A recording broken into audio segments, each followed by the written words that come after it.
državni državnosti in 25. obletnici slovenske samostojnosti ter 5. obletnici ustanovitve občine Ankaran.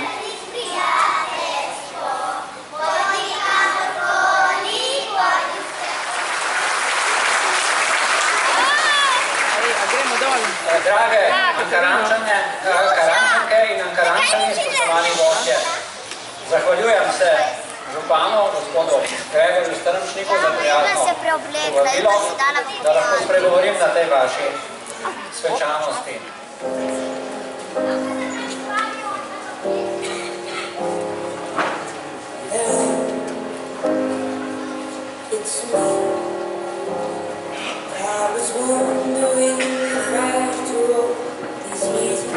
Današnja proslava in obeležja pa imajo vendarle dodatno in samo svojo pomembno skupno sporočilo.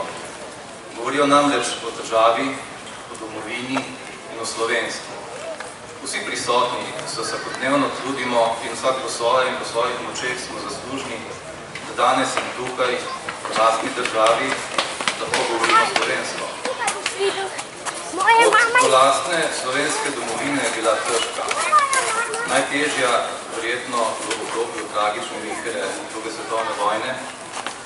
Zato nam je ob današnjem prazniku države v čast razviti prapor borcev, ki ponosno simbolizira pogum slovenskega partizanskega oboroženega boja proti tujim okupacijskim vojskam in herojskega upora proti nacizmu in fašizmu.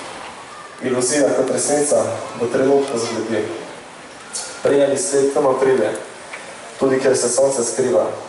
Žoga pade v robile, čaka trmasto kot diva. Vsa narava se spreminja, kaj se ne bi ljudje. Njih glasovi so vse nižji in vse bolj šibko bijejo v srce.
Thank you.